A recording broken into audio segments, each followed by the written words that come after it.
नमस्कार मंडळी, मी ज्योती तुम्हा सर्वांचं स्वागत करते शुभज्योत रेसिपीमध्ये। आज बनवूयात बघता क्षणी तोंडाला पाणी सुटेल अशी क्रिस्पी कुरकुरीत चिकन कोळीवाड्याची रेसिपी। अगदी सॉफ्ट आणि बाहेरून अतिशय क्रिस्पी कुरकुरीत असा हा चिकन कोळीवाडा बनवण्यासाठी लागणारे साहित्य आणि कृती बघूयात। सगळ्यात आधी इथे बोनलेस चिकन घेतलेत। चिकन मी आणतानाच अशा उभे स्लाइसमध्ये त्याचे पीसेस करून आणले होते। हे पीसेस तुम्ही घरीही आरामात करू शकता। आता सगळ्यात आधी याला आपण मॅरिनेट करून घेणार आहोत। इथं आपण डबल मॅरिनेशन करणार आहोत। पहिला आपण मॅरिनेशन सुरुवातीचं करून घेऊयात। यासाठी सगळ्यात आधी एक मोठा चमचा आलं लसूण पेस्ट, 1 ते 1.5 चमचा आलं लसूण पेस्ट घ्यायचे।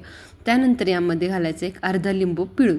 आता हे आलं लसूण पेस्ट मी विकतची घेतली, जी जिंजर गार्लिक पेस्ट भेटते ती घेतली आहे। त्यामध्ये विनेगर असतं, त्यामुळे आवर्जून ती वापरा। जर नसेल तर तुम्ही घरगुती आलं लसूण पेस्ट वापरू शकता। त्यानंतर घालायचे 1 चमचा मीठ। आता विकतची आलं लसूण पेस्ट का घालायचे मी सांगते, कारण आपल्याला ह्याचं संपूर्णपणे चिकनचा जो काही स्मेल असतो तो काढून टाकायचा आहे। त्यामुळे विनेगर आपल्याला खूप जास्त मदत करतं। विनेगर, लिंबू आणि मीठ यामुळे वास असतो तो पूर्णपणे निघून जातो।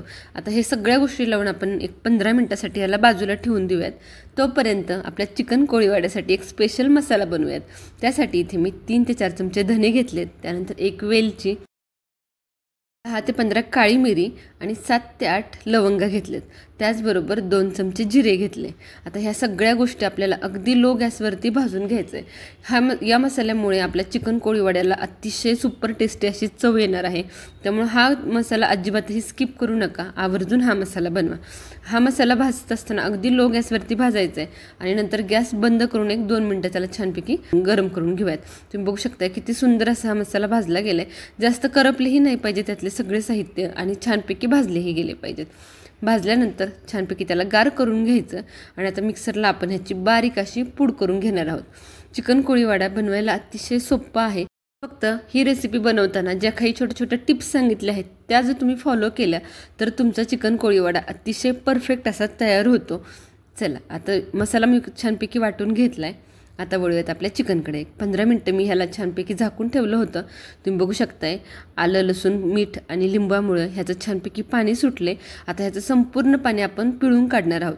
हे चिकन आपल्याला धुवून घ्यायचं नाहीये, फक्त ह्याचं जे काही पाणी निघतंय ते संपूर्ण हाताने अशा पद्धतीने दाबून दाबून काढून घ्यायचे। अशा पद्धतीने ह्याचं मॅरिनेशन आणि त्याचं पाणी काढून टाकल्यामुळे चिकनला जो काही त्याचा ओरिजिनल मसाल्याचा वास असतो तो संपूर्णपणे निघून जातो आणि आपण जे काही मसाले फ्रेश ॲड करणार आहोत त्याचा पूर्ण फ्लेवर आपल्या चिकनला भेटतो। तो पूर्ण फ्लेवर आपल्या चिकनला भेटावं म्हणून हे पहिलं मॅरिनेशन खूप जास्त महत्त्वाचं आहे। चला, आता संपूर्ण पाणी काढून घेतलेले या चिकनमध्ये आता सगळे ड्राय मसाले घालून घेऊयात। आपण जे काही वाटण बनवून घेतलेलं ते मी 3 चमचा घालून घेतले। त्यानंतर घातले अर्धा चमचा हळद आणि आता घालूयात कश्मीरी लाल मिर्च। आता ही लाल मिर्च मीडियम तिखट आहे, परंतु कलरसाठी मी ही 2 चमचे घालून घेणार आहे। आता तुम्ही तुमच्या आवडीप्रमाणे तिखट कमी जास्त करू शकता, कारण आपण जे काही मसाले ॲड केलेत त्यामध्ये देखील काळी मिरी पूड, लवंग आहे, त्याचं देखील एक तिखटपणा आपल्या चिकनला भेटणार आहे। त्याचबरोबर 1 चमचा मीठही घातले। आता हे सगळ्या गोष्टी छानपैकी चिकनला लावून घेऊयात। तुम्ही बघू शकता चिकनला आता अजिबातही पाणी नाही आहे, संपूर्णपणे ते ड्राय आहे। मसाले छान लावून झाले की यामध्ये घालायचे आपल्याला अंड। अंड्यामुळे आपल्या चिकनला एक क्रिस्पीनेस यायला मदत होते, त्यामुळे अंड आवर्जून घाला। तुम्हाला हवा असेल तर तुम्ही फक्त व्हाईट बल्कही घालू शकता। येलो बल्क काढून घ्यायचा आणि फक्त जो व्हाईट पार्ट आहे अंड्याचा तो घालून घ्यायचा। परंतु इथे मी दोन्ही घालून घेते, कारण दोन्ही घातल्यामुळे त्याला क्रिस्पीनेस जास्त येणार आहे। चला, तर छानपैकी अंड देखील या चिकनला लावून घेतलंय। यामध्ये घालून घेणार आहोत तांदळाचं पीठ आणि कॉर्नस्टार्च। सगळ्यात आधी मी इथे 1 ते 1.5 चमचा तांदळाचं पीठ घालून घेतले। 1.5 चमचा तांदळाचं पीठ घातले आणि त्यानंतर घातलंय कॉर्नफ्लॉवर। दोन्ही समप्रमाणात घातलं तरीही चालेल। 1.5 चमचा तांदळाचं पीठ आणि 1.5 चमचा कॉर्नफ्लॉवर। आता हे दोन्ही घातल्यानंतर हाताने छानपैकी आता हे मिक्स करून घ्यायचं आहे। चिकनच्या अगदी छोट्यातल्या छोट्या पार्टला सुद्धा हे पीठ लागलं पाहिजे, अशा पद्धतीने हे छानपैकी मिक्स करून घ्यायचे। पाण्याचा थोडाही अंश याला लागून न देता हे आपण छान मिक्स करून घेणार आहोत। तुम्ही बघू शकता किती छानपैकी ते एकजीव झाले। आता यामध्ये घालूयात एक अर्धा लिंबू। लिंबामुळे छान असा आंबटसरपणा आपल्या चिकनला येणार आहे, त्यामुळे लिंबू आवर्जून घाला। चला, लिंबू घातल्यानंतर देखील परत एकदा हे छानपैकी मिक्स करून घेऊयात। या पद्धतीने जर तुम्ही हा चिकन कोळीवाडा बनवाल तर अगदी एखाद्या हॉटेलच्या स्टार्टरलाही हा मागे सारेल एवढा टेस्टी तयार होतो। तर आता सगळ्यात शेवटी 1-1.5 चमचा तेल घालून घ्यायचं आणि तेल घातल्यानंतरही परत एकदा हे छानपैकी मिक्स करून घ्यायचं. तुम्ही जेवढं हाताने छान ह्याला चोळून मिक्स करचाल तेवढे सगळे मसाले चिकनमध्ये आतमध्ये जाण्यासाठी मदत होईल आणि छान असं ते चिकन आतपर्यंत मुरलं जाईल. चला, चिकन छानपैकी मॅरिनेट झालं. तेल इथं छान गरम करून घ्यायचं.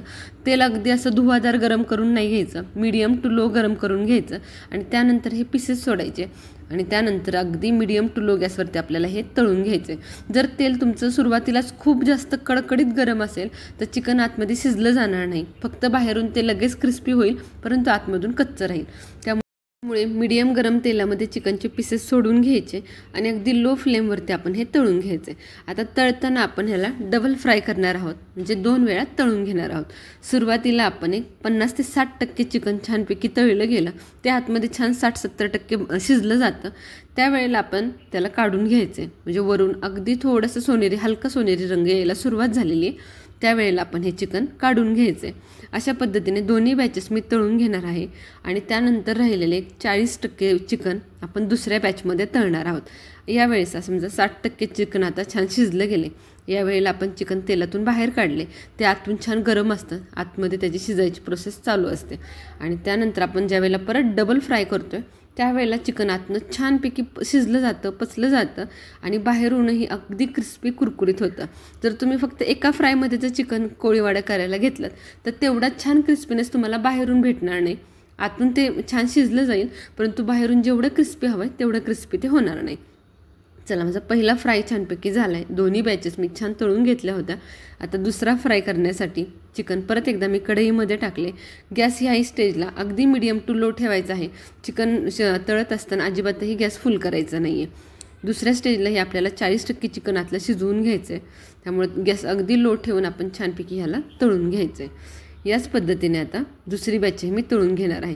तुम्ही बघू शकताय पहिल्या बॅचपेक्षा दुसऱ्या बॅचला आता कलरही छान डार्क आला आहे आणि त्याचा क्रिस्पीनेस बघूनच आपल्या लक्षात येतो आहे. या पद्धतीने केल्यामुळे चिकन खूप वेळ बाहेरून क्रिस्पी कुरकुरीत राहायला मदत होते. चला, तर याच पद्धतीने दुसरी देखील बॅच मी तळून घेते. ज्यावेळेला आपण बाहेर हॉटेल रेस्टॉरंटमध्ये चिकन कोळीवाडा खातो, चिकनचे कुठलेही फ्राईज खातो, त्यावेळेला ते देखील अशाच पद्धतीने डबल फ्राय केलेले असतात.